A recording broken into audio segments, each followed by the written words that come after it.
మీరు ఇచ్చిన హామీలు నిలబెట్టుకురో చెప్పండి. మీరు ఇచ్చిన హామీలు ఒక్కటన్నా పెట్టారో చెప్తా. ఒక్క నిమిషం వేణుగోపాల్ గారు, ఇక్కడ నేషనల్ హెరాల్డ్ కేసులో సరే ఆరోపణలు ఎదుర్కొంటున్నారు రేవంత్ రెడ్డి గారు. ఈ విషయం మీద బీజేపీ నాయకులు ఎందుకు మాట్లాడట్లేదు అనేది కేటీఆర్ గారు అడుగుతున్నారు, బీఆర్ఎస్ నాయకులు కూడా అదే అడుగుతున్నారు. అంటే బీజేపీ ఎంపీలు ఇక్కడ భూదందాలు అక్రమాలు చేస్తున్నారు, వాటిని రేవంత్ రెడ్డి కాపాడుతున్నందుకే ఆయన మీద ఈ విషయాలు ఎవరు బీజేపీ నాయకులు మాట్లాడట్లేదు అని కూడా కేటీఆర్ గారు అన్నారు. నేషనల్ హెరాల్డ్ అంతకంటే ముందుగా ఈ యొక్క చర్చలో భాగంగా వచ్చినట్టుంటే బీఆర్ఎస్ పార్టీ, కాంగ్రెస్ పార్టీ, సతీష్ మాదిక్ గారు, అదేవిధంగా అన్న శివ యాదగిరి అన్న గారు, అదేవిధంగా వీక్షకులకు ప్రేక్షకులకు శుభ సాయంత్రం. నేషనల్ హెరాల్డ్ కేసు విషయం అనేది అసలు బయటకు తీసిన వ్యక్తి సుబ్రహ్మణ్య స్వామి 2012లో ఆయన ఒక కేసు వేశారు. 2012లో ఈ యంగ్ ఇండియా కంపెనీ అనేటువంటి ఒక కంపెనీ స్థాపించి కాంగ్రెస్ పార్టీ దాదాపు 90 కోట్ల రూపాయలు కాంగ్రెస్ పార్టీ నుంచి యంగ్ ఇండియాకి ట్రాన్స్ఫర్ చేయడం జరిగింది. సంబంధిత అంశంలో అక్రమ చలామణి నిరోధక చట్టం ఉల్లంఘన నేపథ్యంలో 2012లో వేసినటువంటి కేసు. దానికి భారతీయ జనతా పార్టీకి సంబంధం ఏముంది? ఒకటి, వేసిన కేసు ఈడీ పరిశీలిస్తుంది. ఈడీకి సంబంధించి దానికి సంబంధించినటువంటి ఛార్జ్షీట్ కూడా ఇటీవల ఫైల్ చేయడం జరిగింది. అదేవిధంగా రీసెంట్ అప్డేట్ చూస్తే అటు కర్ణాటక కానీ, పంజాబ్ కానీ, ఈవెన్ తెలంగాణ కానీ దాదాపు ఒక 3,30,00,000, దాదాపు తెలంగాణలో 80 లక్షలు, అదేవిధంగా షబ్బీర్ అలీ 20 లక్షలు, అదేవిధంగా సుదర్శన్ గారు 15 లక్షలు విరాళాలుగా దానికి వేయడం జరిగింది ఇటీవల. నేను ఏమంటున్నానంటే సంబంధిత చట్టానికి అక్రమ చలామణి నిరోధక చట్టం కింద వీళ్ళు ఉల్లంఘన చేసింది ఈడీ ఆల్రెడీ 756 కోట్ల రూపాయలు జప్తు చేస్తుంది. ఆల్రెడీ అంటే కేసు నడుస్తుంది. కేసు జరుగుతున్న సందర్భంలో కూడా విరాళాలు సేకరిస్తున్నారంటే ఇది ఎంతవరకు సమంజసం అని కాంగ్రెస్ పార్టీ ఆత్మవిమర్శ చేసుకోవాలి. అది రేవంత్ రెడ్డి పంపించిండా, సుదర్శన్ పంపించిండా, షబ్బీర్ అలీ పంపించిండా, పంజాబ్ పంపించిండా, కర్ణాటక శివకుమార్ పంపించిండా? ఆల్రెడీ 2012 నుంచి ఈడీ కేసు వివిధ రకాలుగా దానికి సంబంధించి కేసు నడుస్తూనే ఉంది. దానికి సంబంధించి జప్తు చేసిన అమౌంట్ వచ్చి 7,750 కోట్లు జప్తు చేశారు. వాస్తవంగా ఇందాక కాంగ్రెస్ లక్షలండి, చిన్న లక్షల కేసు విరాళాలు అని అంటున్నాడు ఆయన. మీరు దీని గురించి పూర్తిగా తెలుసుకోండి సతీష్ మాదిక్ గారు. దాదాపు 5,000 కోట్ల రూపాయల ఆస్తులు ఉన్నాయి దీని మీద. ఉండొచ్చు. వినండి మీరు పూర్తి విన్న తర్వాత మాట్లాడి రాసుకోండి. మధ్యలో సడన్ గా ప్రాంప్ట్ గా రాబాకండి.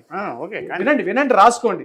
10 లక్షల రూపాయలతో స్థాపించినటువంటి కంపెనీ ఈరోజు 5,000 కోట్ల రూపాయలు ఎక్కడ వచ్చినా ఈడీ ప్రశ్నిస్తుంది. దానికి సంబంధించి కర్ణాటక బీజేపీ వాళ్ళు ప్రశ్నిస్తున్నారు, తెలంగాణ బీజేపీ వాళ్ళు పట్టిస్తున్నారు. వీళ్ళు మా చెప్పేది ఏందండి? వీళ్ళేంది మా చెప్పేది? వీళ్ళ కుటుంబాన్ని సక్కా చేసుకోమనండి ముందు బీఆర్ఎస్ పార్టీని. తెలంగాణలో కేసీఆర్ చుట్టూ దెయ్యాలు ఉన్నాయంట. ఆ దెయ్యాలు ఏందో ముందు మీరు చూసుకోండి.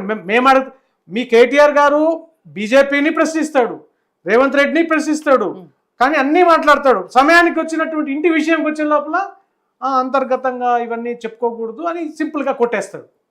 అంటే మీ దగ్గరకు వచ్చే లోపలేమో అదేదో అంటారు చూడండి సామెత ప్రకారం, సంసారం అదో ఇంకంత దూరం తెలుసుకోలేదు. నేను ఏమంటున్నానంటే మేడం, దయచేసి మీ ఇల్లు మీ కుటుంబాన్ని మీరు చక్కగా పెట్టుకోండి. నేషనల్ హెరాల్డ్ కేసుకు సంబంధించి కేసు విచారణ జరుగుతుంది. ఈడీ నేపథ్యంలో ఈడీ దాని మీద 100% జప్తు చేసినటువంటి వివరాలు ఉన్నాయి. ఆల్రెడీ కేంద్ర ప్రభుత్వంలో ఉన్నటువంటి మా బీజేపీ ఎన్డీఏ ప్రభుత్వము నేషనల్ హెరాల్డ్ కేసు సంబంధించి నోటీసులు జారీ చేస్తేనే దేశం మొత్తం అలజడి అయిపోయినారు వీళ్ళు. మీరే అన్నారు లక్షలే కదా అన్నారు. లక్షలు కాదు, 5,000 కోట్ల రూపాయల ఆస్తులు ఉన్నాయి. ఈ విషయంలో బీజేపీ నాయకులు ఎందుకు మాట్లాడట్లేదు? 100% నేషనల్ హెరాల్డ్ కేసు గురించి తెలంగాణ భారతీయ జనతా పార్టీ గతంలో ఎన్నోసార్లు ప్రశ్నించడం జరిగింది, ఎన్నోసార్లు ప్రెస్ మీట్ ద్వారా పెట్టడం జరిగింది. ఈవెన్ రేవంత్ రెడ్డి గారిని కూడా మేము నోటీసులు అది త్వరలో ఈడీ నోటీసులు ఇవ్వబోతుంది. చట్టం తన పని చేసుకొని పోతుంది. కర్ణాటకలో అమౌంట్ ముఖ్యమంత్రి శివకుమార్ గారు, ఆయన డికే శివకుమార్ గారు, అదేవిధంగా ఆయన మీద 2 కేసులు నడుస్తున్నాయి. అక్కడ బీజేపీనా ఇక్కడ బీజేపీనా దేశంలో భారతీయ జనతా పార్టీ ఎప్పుడు కూడా కాంగ్రెస్ పార్టీకి వ్యతిరేకంగా కాంగ్రెస్ పార్టీ అవినీతిని ప్రశ్నిస్తూనే ఉంటుంది. కాళేశ్వరం గురించి కేసీఆర్ గారికి హరీష్ రావు గారికి నోటీసులు వస్తే విపరీతంగా మాట్లాడుతున్న బీజేపీ నాయకులు నేషనల్ హెరాల్డ్ కేసులో రేవంత్ రెడ్డి గారి పేరు వస్తే మాత్రం ఎందుకు మాట్లాడతలేదు? 100% మాట్లాడాము. మేము మీకు అసలు విషయం చెప్తున్నా. దీని మీద చాలా సార్లు ప్రశ్నించినటువంటి వైనాలు కూడా మీకు ఒకసారి పత్రికా ముఖంగా మీరు చెక్ చేసుకోవచ్చు.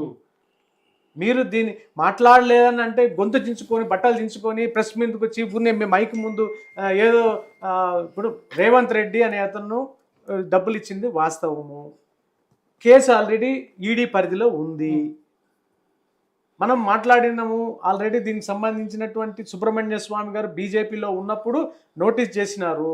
ఆయన అసలు బయట పెట్టినటువంటి వైద్యమే బీజేపీగా ఉన్నప్పుడు ఆయన తర్వాత ఆయన ప్రస్తుతం న్యూట్రల్ గా ఉన్నారనుకోండి, వేరే విషయం చెప్తున్నాను. నేను ఏమంటున్నానంటే వాట్ ఎవర్ ఇట్ ఈస్, మీరు మీ కుటుంబాన్ని ముందు మీరు సకాదించుకోండి.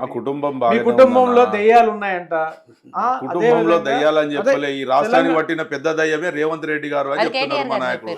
కేటీఆర్ గారు చెప్తున్నారు, మీరేమో కుటుంబంలో దయ్యం. నేను ఒక విషయం చెప్తాను మేడం, ఈ విషయంలో కూడా నేను ఒక చిన్న పాయింట్. మా అరవింద్ గారు ఒక మంచి మాట మాట్లాడారు. వర్తమానం చక్కగా లేక, భవిష్యత్తు గురించి తెలియక, బుద్ధి జ్ఞానం లేక, నాన్నని పట్టాలి కాక, అదేవిధంగా అన్నని కత్తిరించాలి తోక, ఇదే లక్ష్యాలతో రాసిన లేఖ తప్ప కల్వకుంట్ల ఫ్యామిలీతో కొత్త సినిమా స్టార్ట్ అవుతుంది.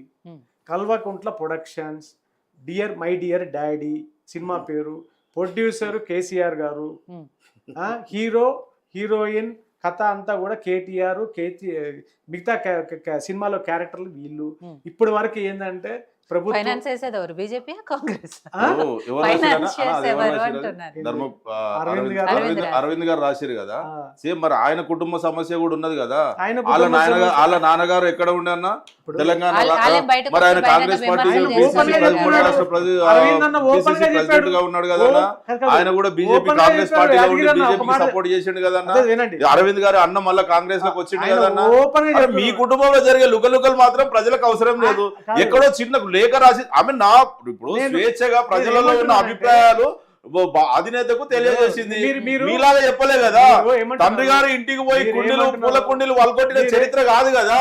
ఇప్పుడు ధర్మపురి మీ అరవింద్ గారు డి శ్రీనివాస్ గారు ఇంటికి వెళ్లి కాంగ్రెస్ పార్టీలో జాయిన్ అయిన తర్వాత ఇంటికి పోయి అద్దాలు వల్కొట్టేసి అక్కడ పూల కుండీలు వల్కొట్టి అరవింద్ గారే కాదు అక్కడ. డి శ్రీనివాస్ గారు అదే అరవింద్ గారు ఉన్నటువంటి ప్రస్తుతం జూబ్లీహిల్స్ ఎమ్మెల్యే కాలనీలు ఇంటికి పోయి దుమ్మి చేసింది. మీరు వాళ్ళ ఇంట్లో అమ్మ ఉంటే మీరు దుమ్మి చేసి ఎవరు చేసారు ఒకసారి చెప్పండి. టీఆర్ఎస్ పార్టీ వాళ్ళు, టీఆర్ఎస్ పార్టీ జాగృతి వాళ్ళు చెప్పి అన్న మీరు పూర్తిగా తెలుసుకోండి. అరే దాడి చేయలేదు కాంగ్రెస్ పార్టీలో ఆయన పోయి అరవింద్ గారి ఇంటి మీద దాడి చేయలేదు యాదగిరి గారు. మీరు అరవింద్ ఇంటికి దాడి చేయలేదా? అరవింద్ అన్న విషయం కాదే, అరవింద్ గురించి శ్రీనివాస్ గారి ఇంటి మీద దాడి చేయలేదా? శ్రీనివాస్ గారు నేను చెప్పేదానికి అరవింద్ గారు డి శ్రీనివాస్ గారు ఇంటి మీద దాడి చేసిండా లేదా? గాంధీ భవన్ లో పోయి కాంగ్రెస్ కండువా కప్పుకున్నందుకు దాడి చేసిండా లేదా? పూలకొండలు వలకొట్టిండా లేదా? దాని గురించి చెప్పండి. చెప్తా. అరవింద్ గారు ఓపెన్ గా చెప్పాడు ఇంటర్వ్యూలో, చాలా ఇంటర్వ్యూలో చెప్పారు. మా అన్న కాంగ్రెస్, మా నాన్న కాంగ్రెస్, నేను బీజేపీలో మోడీ గారి మీద ఆయనకు ఉన్నటువంటి ప్రేమతో ఆయన చేసే నేను ఓపెన్ గా బీజేపీలో చేరిన, హిందుత్వం మీద నేను ఇష్టపడి పార్టీలో చేరిన.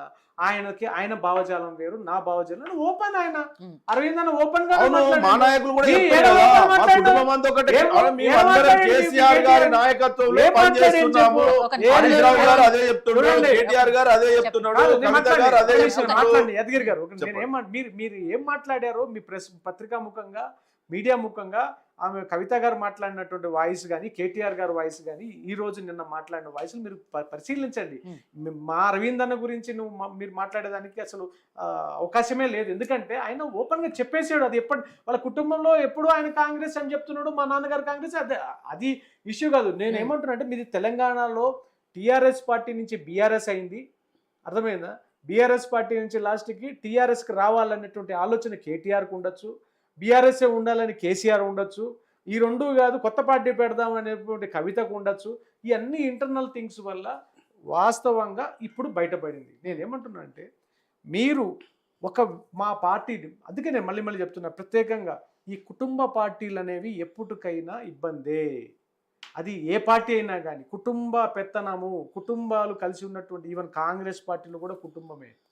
ఇవన్నీ కూడా దేశానికి ఇబ్బంది, దేశ అభివృద్ధికి ఇబ్బంది. వీళ్ళు బాగున్నంత వరకు, వీళ్ళ అధికారంలో ఉన్నంత వరకు బాగుంటుంది. అధికారం కోల్పోయిన తర్వాత వీళ్ళ లొకలు ఇవన్నీ కూడా బయటపడతాయి. నేనేమంటున్నానంటే వీక్షకులకు, ప్రేక్షకులకు ఒకటే చెప్తున్నా, ఇటు కేటీఆర్ ఏమో తెలంగాణకు పట్టినటువంటి దెయ్యం వచ్చి రేవంత్ రెడ్డి అంటున్నాడు, అటు కవితనేమో తెలంగాణ కేసీఆర్ గారికి పార్టీలో దెయ్యాలు ఉన్నారు అంటే, ఇటు కాంగ్రెస్ లో నాయకుల్లో, బీజేపీ కాంగ్రెస్ నాయకుల్లో దెయ్యాలు ఉన్నారు, అటు బీఆర్ఎస్ పార్టీలో దెయ్యాలు ఉన్నారు. దేవతలు ఉన్న పార్టీ భారతీయ జనతా పార్టీ. దయచేసి భారతీయ జనతా పార్టీకి ఒక్కసారి అవకాశం ఇవ్వండి. దేవతల పాలన